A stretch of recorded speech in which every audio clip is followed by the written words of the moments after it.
Today's our topic of discussion is ion and molecular ion. Ions क्या होते हैं, इनकी डेफिनेशन मैंने आपके सामने लिखी हुई है.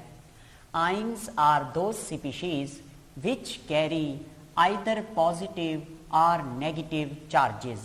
आइन वो स्पीशीज हैं जिनके ऊपर या तो पॉजिटिव चार्ज होगा या फिर नेगेटिव चार्ज पाया जा सकता है.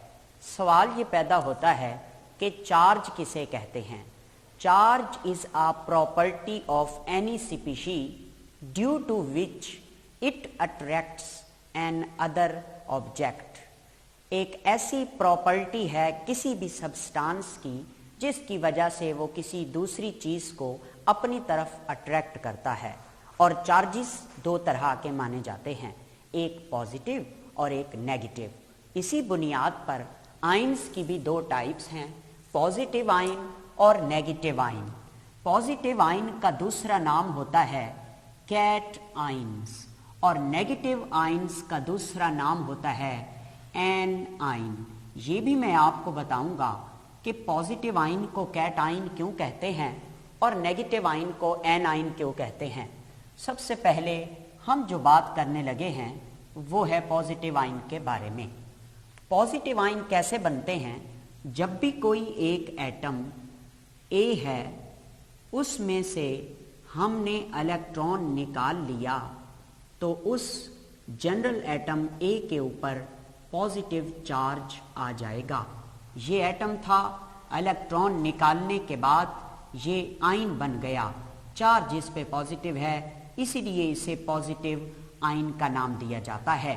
केमिस्ट्री से एग्जांपल ली जाए तो सोडियम में से जब हम एक इलेक्ट्रॉन निकाल लेते हैं तो इसके ऊपर चार्ज आता है पॉजिटिव का. दिस इज द सोडियम आइन. और उसके बाद देखेंगे कि जब भी पॉजिटिव आइन बनता है तो ये एक एंडोथर्मिक प्रोसेस होता है. एंडोथर्मिक प्रोसेस का मतलब इसमें ही एनर्जी यूज होती है. एंडोथर्मिक प्रोसेस में एनर्जी यूज होती है. क्यों यूज होती है, उसके लिए हम सोडियम की ही एग्जांपल ले लेते हैं.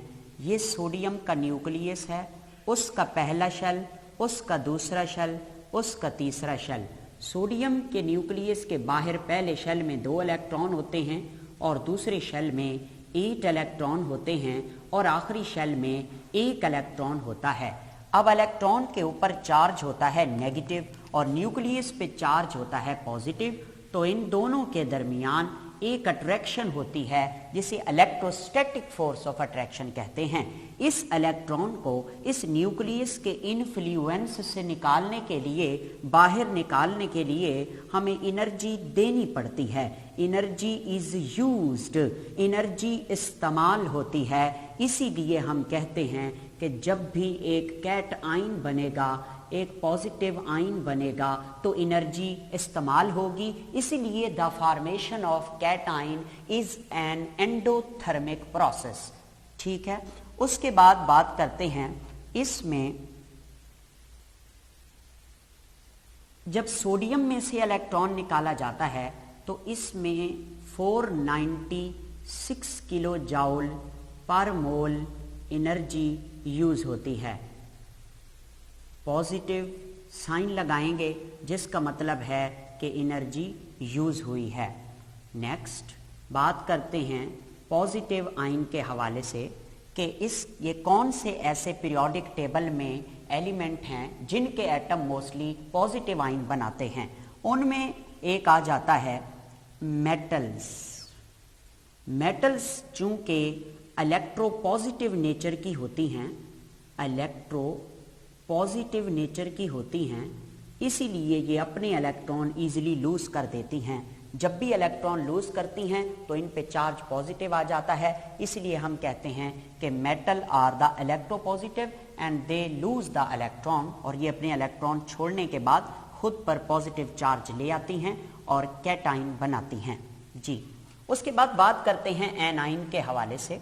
इसमें एक और बात भी देख लें कि जो मेटल है, ये जो कैटाइन होते हैं, कैटाइन का जो साइज है, कैटाइन का साइज छोटा होता है इसके न्यूट्रल एटम से।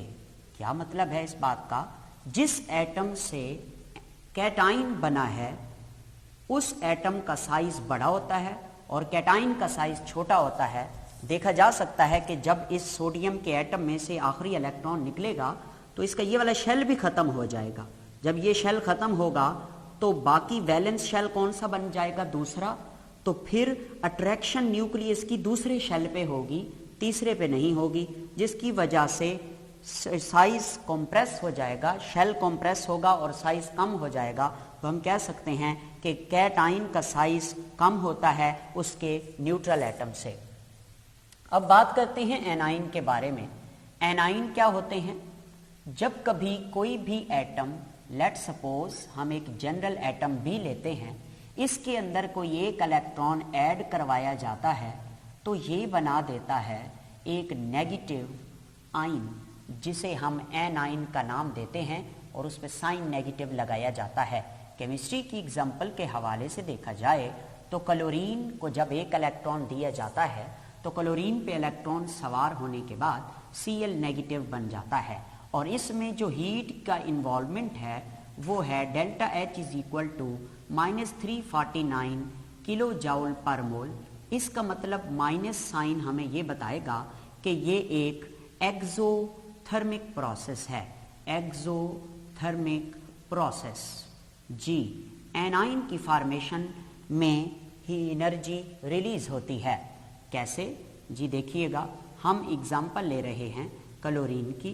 क्लोरीन का जो न्यूक्लियस है उस पे पॉजिटिव चार्ज, पहला शेल, दूसरा शेल, तीसरा शेल, और क्लोरीन का एटॉमिक नंबर होता है 17। पहले शेल में 2 इलेक्ट्रॉन, दूसरे शेल में होते हैं 8 इलेक्ट्रॉन और तीसरे शेल में होते हैं 7 इलेक्ट्रॉन। टोटल हो गए 17 इलेक्ट्रॉन। जी, अब हम इसके अंदर एक न्यू इलेक्ट्रॉन ऐड करना चाहते हैं, नया इलेक्ट्रॉन ऐड करना चाहते हैं और ये न्यूक्लियस है, इस पे चार्ज पॉजिटिव है, ये इलेक्ट्रॉन है, इस पे चार्ज नेगेटिव है। जब हम इसको इस शेल में ऐड करवा देंगे तो इस नए आने वाले इलेक्ट्रॉन और न्यूक्लियस के दरमियान अट्रैक्शन पैदा हो जाएगी। अट्रैक्शन की वजह से इसमें से एनर्जी रिलीज होगी, एनर्जी रिलीज होगी। मैं इसे एक सिंपल एग्जांपल से समझाता हूँ। इलेक्ट्रॉन अफिनिटी कहते हैं ये जो हीट या एनर्जी रिलीज हुई है। इलेक्ट्रॉन अफिनिटी का मतलब होता है रग़बत, चाहत या फिर मोहब्बत। इलेक्ट्रॉन जब न्यूक्लियस के साथ आकर जुड़ता है, उसके इन्फ्लुएंस में आता है तो दोनों के दरमियान मोहब्बत या अट्रैक्शन का रिश्ता जनरेट हो जाता है।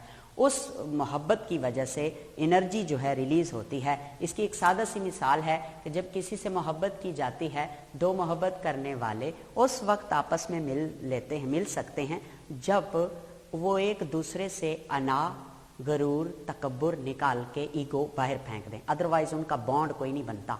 तो न्यूक्लियस और इलेक्ट्रॉन के दरमियान भी यही तरीका होता है कि ये इलेक्ट्रॉन इस न्यूक्लियस के साथ दोस्ती उस वक्त लगाएगा जब आपस में जुड़ने के बाद ये एनर्जी रिलीज करेंगे। अब आप कैसे लिखेंगे इसको? आप लिखेंगे energy is released, energy is released due to the attraction, due to the attraction between nucleus and incoming electron। जी, न्यूक्लियस और इलेक्ट्रॉन के दरमियान अट्रैक्शन की वजह से इसमें से एनर्जी रिलीज होती है और इसे एक्सोथर्मिक प्रोसेस का नाम दिया जाता है। और mostly non metals non metals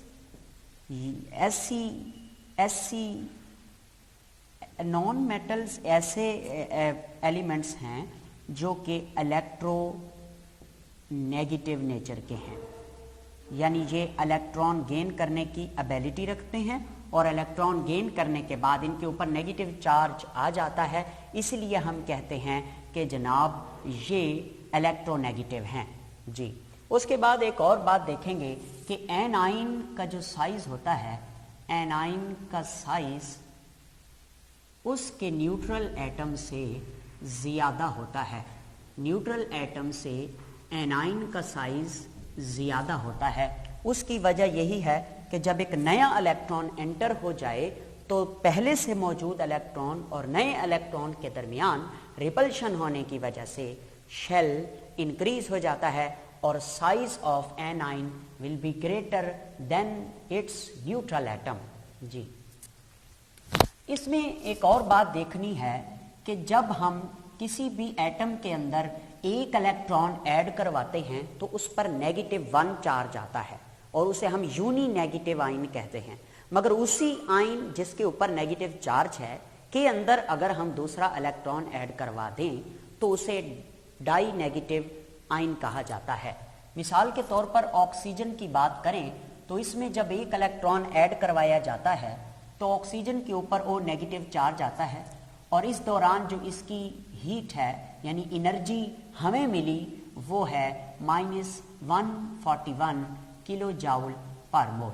ji, this is the uninegative ion of oxygen. अब अगर इसी uninegative ion of oxygen के अंदर मैं एक इलेक्ट्रॉन ऐड कराऊं और तो इलेक्ट्रॉन ऐड होने के बाद इसके ऊपर चार्ज आ जाएगा 2- या 2 नेगेटिव और इसे हम कहेंगे डाई नेगेटिव आयन। और ये डाई नेगेटिव आयन जो बना इस दौरान जो डेल्टा H है उसकी वैल्यू होती है +780 किलो जाउल पर मोल। अब देखा जाए तो ऊपर माइनस का चार्ज था, इधर प्लस का चार्ज है। पहले एक इलेक्ट्रॉन ऐड करवाया, एनर्जी रिलीज हुई, मगर जब दूसरा इलेक्ट्रॉन ऐड करवाया तो एनर्जी देनी पड़ गई। प्लस का मतलब है एंडोथर्मिक रिएक्शन हुआ। ऐसा क्यों हुआ? असल में ये जो O नेगेटिव है इसके ऊपर नेगेटिव चार्ज मौजूद है इलेक्ट्रॉन की वजह से। जब नया इलेक्ट्रॉन आता है तो पहले से मौजूद इलेक्ट्रॉन जो यूनी नेगेटिव आयन पे था वो नए आने वाले इलेक्ट्रॉन को रिपेल करता है, धक्के मारता है। तो जबरदस्ती हमने उसे ऐड करवाना होता है जिसके लिए हम खुद से एनर्जी देते हैं। इसलिए वी कैन से दैट कि यूनी नेगेटिव आयन जब बनता है तो एक्सोथर्मिक प्रोसेस होता है, जब डाई नेगेटिव आयन बनता है तो एंडोथर्मिक प्रोसेस होता है। तो ये जो बात थी वो आयन के बारे में आपको बता दी। अब हम बात करते हैं कि group of atoms negative ions which possess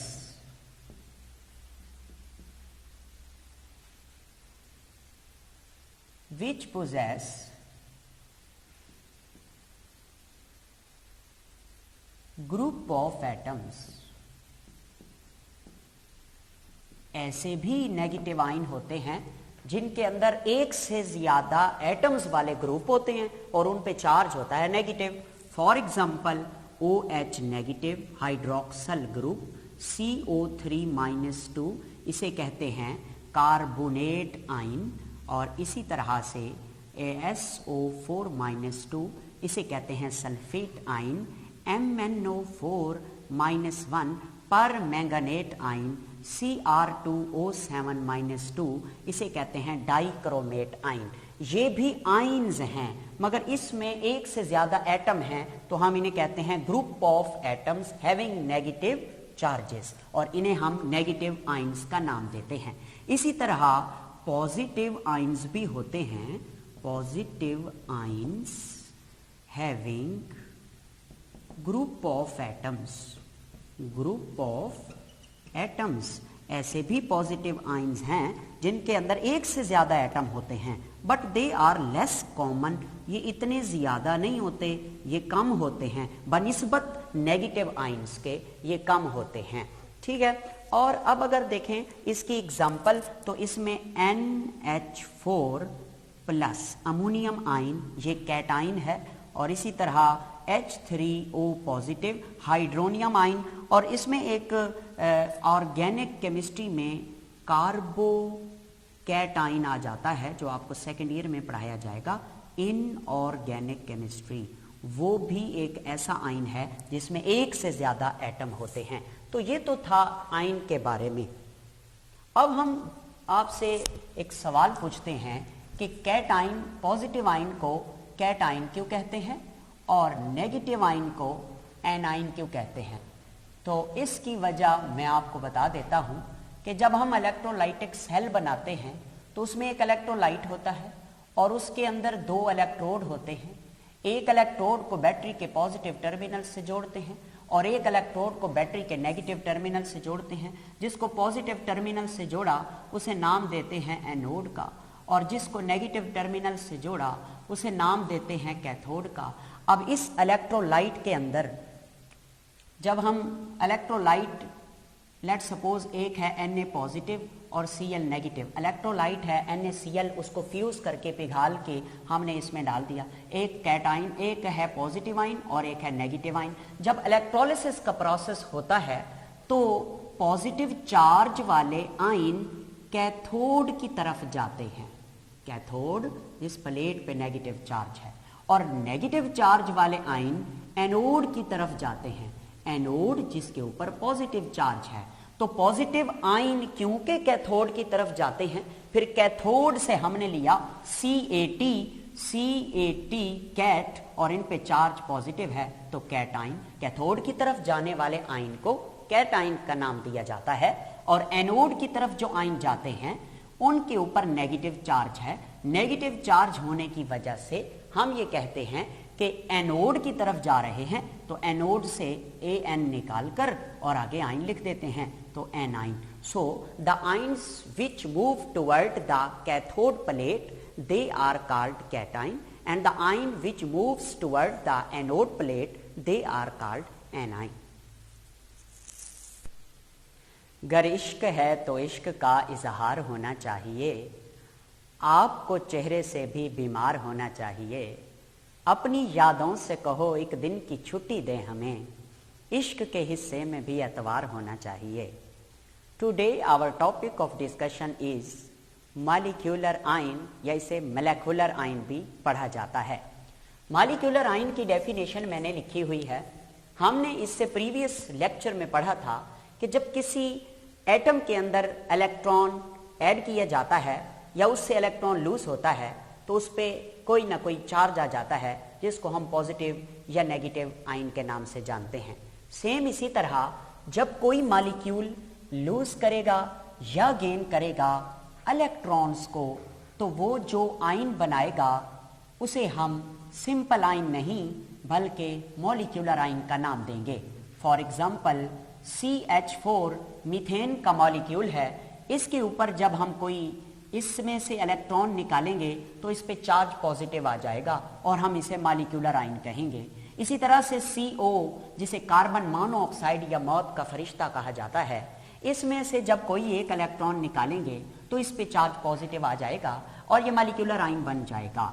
nitrogen का मॉलिक्यूल N2, इसमें से जनाब जब एक इलेक्ट्रॉन निकालेंगे तो इस पे पॉजिटिव चार्ज आ जाएगा और हम इसे मॉलिक्यूलर आयन कहेंगे। जी, उसमें उसके बाद मैंने एक बात लिखी कि cationic molecular ion are abundant than anionic molecular ion. अब मॉलिक्यूलर आयन भी दो तरह के होते हैं।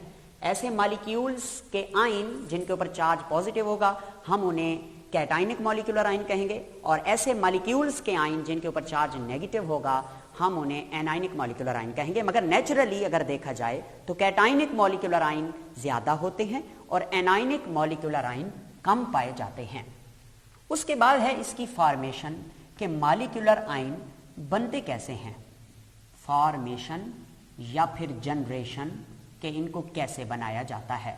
जी, इसके लिए आप बीम ऑफ इलेक्ट्रॉन यूज करेंगे, बीम ऑफ इलेक्ट्रॉन, या फिर आप यूज करेंगे एक्स रेज, या फिर आप यूज करेंगे हीलियम के अल्फा पार्टिकल, जिन्हें हीलियम न्यूक्लियाई भी कहा जाता है।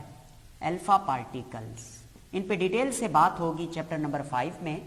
बीम ऑफ इलेक्ट्रॉन मैं ऑलरेडी आपको बता चुका कि जब एक ही कतार में बहुत सारे इलेक्ट्रॉन तेजी से मूव करते हैं तो उसे बीम ऑफ इलेक्ट्रॉन कहते हैं। और X rays are the high energy electromagnetic radiation and alpha particles are the helium nuclei, यानी हीलियम के एटम में से जब हम इलेक्ट्रॉन निकाल देते हैं तो उसके न्यूक्लियस को हीलियम न्यूक्लियाई या फिर उसे अल्फा पार्टिकल भी कहते हैं। इन तीन चीजों में से कोई एक चीज यूज करेंगे हम। मैं आपको इधर थोड़ा सा इसका आइडिया दे देता हूं कि ये कैसे जनरेट होते हैं। लेट्स सपोज फर्ज करें ये नेगेटिव प्लेट है, ये पॉजिटिव प्लेट है और ये एक डिस्चार्ज ट्यूब है, शीशे की बनी होती है ये। इसमें हमने कोई भी गैस छोड़ दी या भर दी, इसके अंदर गैस भरी हुई है और लो प्रेशर के ऊपर वो गैस मौजूद है। अब इस प्लेट में से बहुत सारे इलेक्ट्रॉन निकलते हैं कतार अंदर कतार, जिन्हें आप बीम ऑफ इलेक्ट्रॉन भी कह सकते हैं, जिन्हें आप कैथोड रेज भी कह सकते हैं। ये बीम ऑफ इलेक्ट्रॉन जब गैस के किसी एक एटम से टकराएंगे तो इस एटम के अंदर मौजूद इलेक्ट्रॉन को नॉकआउट करेंगे, बाहर निकालेंगे। एटम में से बल्कि एटम नहीं होगा, ये मॉलिक्यूल होगा। हाँ, अगर आप हीलियम गैस ले रहे हैं तो फिर मोनो एटॉमिक मॉलिक्यूल हो जाएगा। अदरवाइज हाइड्रोजन गैस ली, नाइट्रोजन गैस ली या मीथेन गैस ली तो उसके मॉलिक्यूल के अंदर मौजूद बॉन्डेड इलेक्ट्रॉन को जब इन बीम ऑफ इलेक्ट्रॉन्स की टक्कर लगती है, वो उनसे टकराते हैं तो ये हाई एनर्जी होते हैं और इलेक्ट्रॉन को एक्सपेल कर देते हैं। जब इलेक्ट्रॉन निकलता है तो मॉलिक्यूल के ऊपर चार्ज पॉजिटिव आ जाता है और पॉजिटिव चार्ज की वजह से हम उसे कैटाइनिक मॉलिक्यूलर आयन का नाम देते हैं। ठीक है। इन आ गैस में से ये बनते हैं इस डिस्चार्ज ट्यूब के अंदर। ये थी इसकी फॉर्मेशन। उसके बाद एक और बात है लास्ट में इस टॉपिक के रिलेटेड, वो ये है कि ये जो कैटाइन होते हैं या जो मॉलिक्यूलर आयन होते हैं, ये जो मॉलिक्यूलर आयन होते हैं जो नेचुरल प्रोडक्ट से बनते हैं, नेचुरली बनते हैं, यूं समझ लें, नेचुरली प्रोड्यूस होते हैं एटमॉस्फेयर में या किसी और प्रोसेस या किसी केमिकल रिएक्शन के जरिए, तो इनको जब हम ब्रेक डाउन करते हैं, तोड़ते हैं, तो ये हमें स्ट्रक्चर के बारे में बताते हैं। किसके स्ट्रक्चर के बारे में? इन्हीं मॉलिक्यूलर आयंस के बारे में। तो नेचुरली अकरिंग मॉलिक्यूलर आयन की ब्रेक डाउन जब की जाती है तो इनके स्ट्रक्चर के बारे में हमें पता चलता है कि इनका स्ट्रक्चर कैसा है इन्हीं आयंस का। साथ ही हम आपको एक छोटी सी बात पढ़ाएंगे जिसका टाइटल है relative atomic mess. Relative atomic mess, it is very important, इसको समझना भी बहुत ज़रूरी है और इसी के ज़रिए हमने बहुत सारे एलिमेंट्स के मैसेस को मालूम किया। एटॉमिक मैस, इसकी डेफिनेशन है relative atomic mess is the mass of an atom of an element as compared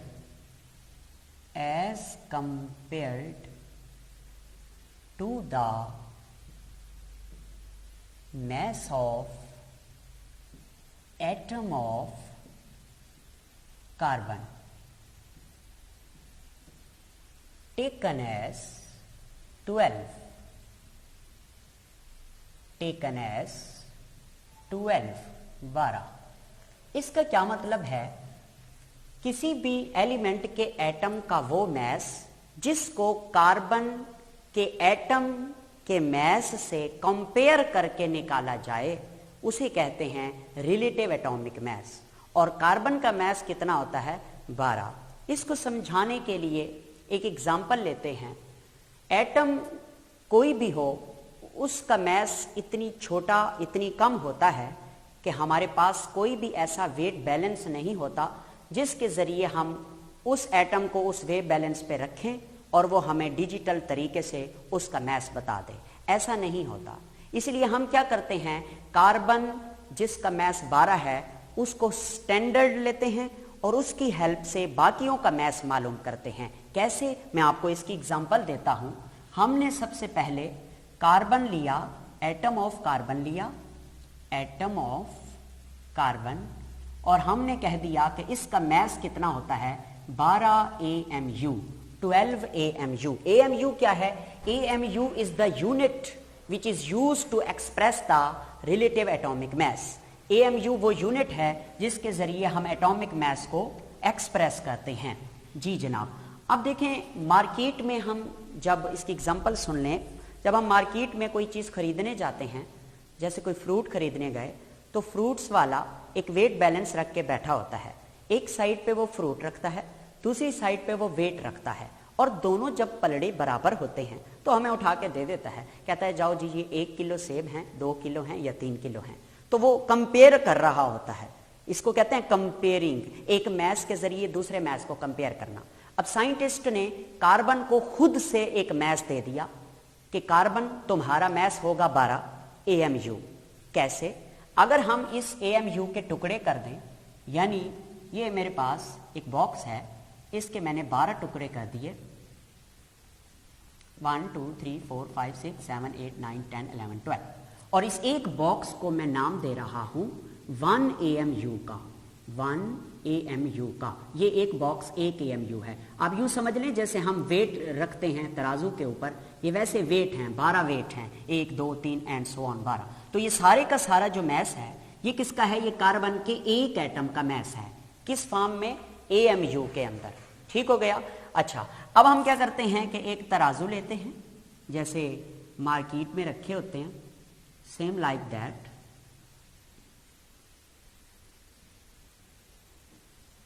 ये हमने एक तराजू ले लिया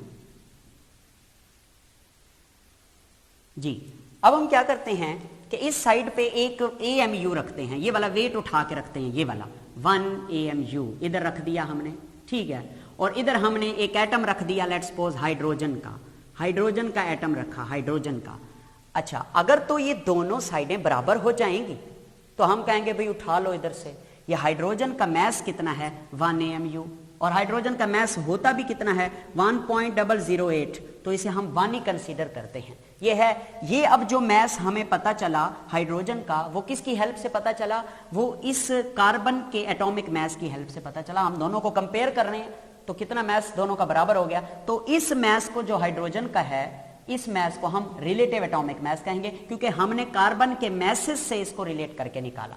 इसी तरह एक एग्जांपल लेते हैं कि हमने जनाब इस जगह पे ऑक्सीजन ले लिया, ऑक्सीजन का एटम ले लिया। अब 1 AMU डाला, पलड़ा भारी नहीं हुआ, दूसरा डाला, तीसरा, चौथा, पांचवा, छठा, ऐसे ही हमने 12 AMU इसमें डाल दिए।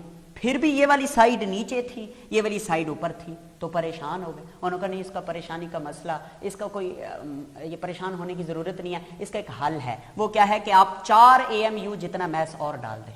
तो जब 12 और 4 और AMU डाले तो इधर 16 AMU आ गया और ये दोनों साइडें बराबर हो गई। तो अब ऑक्सीजन का जो मैस है वो आया 16। इसका मतलब ये हुआ कि ऑक्सीजन का मैस भी हमने कार्बन 12 के मैस से कंपेयर करके निकाला, इसलिए ऑक्सीजन के मैस को भी रिलेटिव एटॉमिक मैस कहते हैं। इस तरह पूरी पीरियोडिक टेबल में जितने भी एटॉमिक मैसेस हमें दिए गए हैं वो सारे के सारे रिलेटिव एटॉमिक मैस कहलाते हैं। कुछ हैं जो फ्रैक्शन में हैं, फ्रैक्शन का मतलब पॉइंट में है, कुछ हैं जो फ्रैक्शन में नहीं हैं, ठीक है।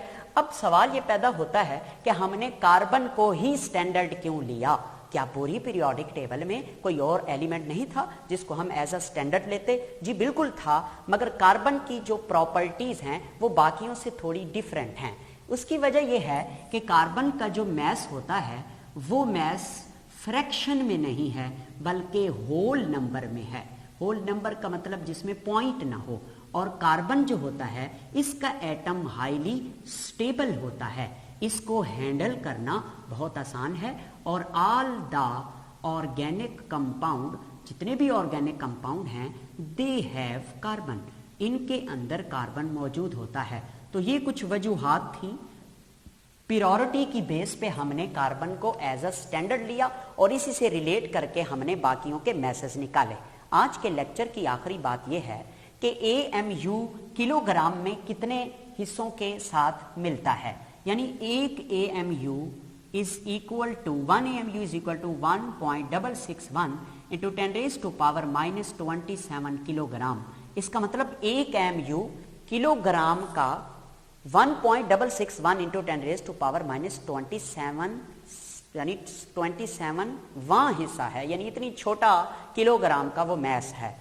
तो अगर आपसे कोई कहे कि इसको आप ग्राम में कन्वर्ट करें तो 1.661 इंटू 10⁻24 ग्राम आ जाएगा।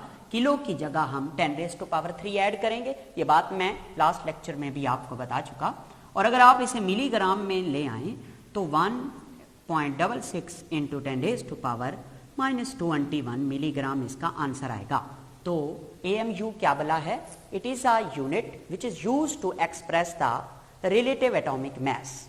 इस तरीके से हम किसी भी चीज का रिलेटिव एटॉमिक मास निकाल सकते हैं और उसका यूनिट क्या होता है? AMU। शुक्रिया।